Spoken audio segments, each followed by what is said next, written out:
What's going on, y'all? It's Greg. Greg said it with our first New Year's edition of Inspiration Motivation. Happy New Year to you all. It's been a journey, 2024. We're in 2025. And of course, that translates to our favorite team, our Colorado Buffaloes. It's like I remember last year this time, it was a off season that was coming off of a disappointing season in a lot of ways, and we were just excited to see what we were building on. Like I said early today doing a live, we were excited to see what the next year, the next level would look like. We still had Travis, Shador, and a lot of guys coming back, but we had a lot of pieces, and we felt that we replaced that O-line, it would be better. And in a lot of ways, things were better. The record was a lot better. And I know I talk about the guys a lot, but record-wise, a lot better. To lose 3 games in the regular season, 4 overall, that's the disappointing part as far as the overall record. But it was a winning record, and it was better than last year. It was pretty much the opposite of last year. Like, it was like 4-8 last year, now you're like 9-4. So, of course, we want to get that 10th win. But I believe it have a lot to do with goals. I think sometimes we set goals in life, like this time of year, we set goals for the year, we do vision boards, and a lot of times we sell ourselves short. And there's no judgment, because everybody go through something in life. Everybody don't go through the same thing, but it's reasons why people feel the way they feel. People have fears for a reason. It may not be the best thing for them. It may be justified in a sense, but it's not the best. People have doubts and worries because of what they've been through. And the biggest thing we got to have is hope, because, you can't settle on just keep not hitting the mark. And I think that keeping it positive for Colorado, I believe that the hope is that this technically third go around, as far as getting new players and new coaches again. We haven't lost a coordinator yet, which is good, because the first year we had 2 coordinators to leave. This year we had offensive line coach to leave, one of our DNs coaches to leave, who's been with them for the first 2 years. And we've also lost one of our training strengths coaches, which it seemed like every year we lost a guy from the time they walked in the building. And that's a good thing. He's been, I believe, promoted to the next level down to UCLA. So we lost 2 coaches to Mississippi State, we lost strength coach to UCLA, and it might not be over with. And we lost some players. Some players returned, like Benson returned back to Indiana. I feel like he probably should have stayed. They had a good year, and it seemed like he's happier there that he's going back down. His mom was there, I believe. So more power to people who go into different situations. For the most part, I think a lot of guys will still be here outside of the guys who we're losing that's graduating. We're losing some key guys on offense that's graduating. We're losing Shador and Travis. We're losing Wester. We're losing Shepard. And we're losing Jimmy Horn. I think Mayers, his time is up. So outside of that, the line was pretty young. They can come back. The running back room, they can come back if they don't hit that portal. Defense took a hit with people like Shador. I don't know if he's going to get another year. And we lost not a whole lot. BJ Green on the front. We lost our linebacker core that had experience. We lost a cornerback, really the best quarterback, with Travis Hunter. Got to replace him and his production. And lost a couple safeties. So the defense got the biggest holes when you really look at it, from coaching to players.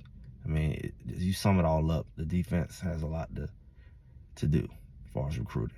So you have this little window here, and you got the later portal in the spring. So Colorado got a lot to do this new year. And I don't know if the numbers are going to be similar as far as, the first year was like 80, and it was big numbers. And I think we're starting to see that that's going to be somewhat commonplace, especially when teams lose a coach. But we do see that it's some big swings in some teams. Now, Colorado coach is still there, and I think it has a lot to do with just turnover this year with a lot of the seniors leaving. We had some decent amount of high school guys come in the last couple of years. It's about retention with them. I know we lost some in both years. So it's going to be a lot of newness. It's going to be a lot of newness. It's going to be significant newness. We don't really know Colorado as far as this new era with Prime without a Shador and Travis. And so it's going to be that the next guy got big shoes to fill. And it may not be Juju. It may be Salter. And then he's going to have to, when it comes to accuracy and stuff, maybe he do some things that Shador couldn't do. But, man, that's big shoes to fill, especially when Shador's on. And we're looking forward to it. This is a new year for all of us. Expect great things. I know I expect great things. And, I refuse to accept the negative things that could linger. And think about all the negative things that could happen or continue to happen without putting the same amount of hope and faith in the fact that some good things can happen. Just like the negative things showed up, positive things can show up. It's mindset. I think that applies to us as well as Colorado. When we look at our own personal life, we got to look at it like, man, I don't know how you look at it. Like, I'm not really big in the numerology and the whole calendar thing, because you have different cultures and different belief systems when it comes to when a new year starts and stuff like that. But this is a symbolic starting point with how our calendar works, and it gives you a chance to reset and strategize and have goals. And one thing you don't want to do, as I mentioned earlier, you don't want to make your goals too small. You got to fight past the whole settling for less. I feel like Colorado, in a lot of ways, settled for less because the benchmark was so low. It's like, get to a bowl game, get pegged to a bowl game. You saying that, but you don't realize you get it to a bowl game. Then you throw on, okay, and win it. And then you said, what about the Big 12? Okay, we'll get there too.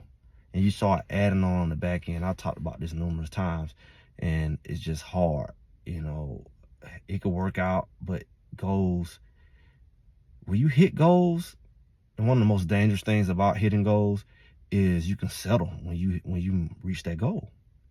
And that's the problem that people run into, is that they can, like I said, you can make a certain amount of money. You say, I want to make 20 more thousand. When you hit it, let's say you hit it early in the year, you will say, well, okay, well, let's add on to that. No, you have relinquished that goal. You have accomplished that goal. The pressure that was there to get it has been released. And it's like anything else is gravy. It's not a driving force to do more than that, because your driving force was to get that, and you got it. And that's just how the human mind and the psychology work, unfortunately. So that's why they tell you to have big goals, big audacious goals. And it's okay to have like minimum goals.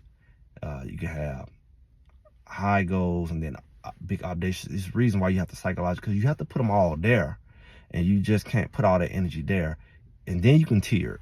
But if you put energy there, then try to add on to it, it's hard to build that momentum back up, because you lost momentum at that point. So I believe that we all should shoot big, even though it don't look like it. And sometimes you're afraid to set big goals because you're like, oh, can I really do that? I don't want to let myself down. It's not about letting yourself down. It's about giving yourself a big enough range to hit. You have this saying they used to say back in the day. They say, shoot for the moon, land among the stars. Like, even if you don't hit that goal, you're going to still hit really high.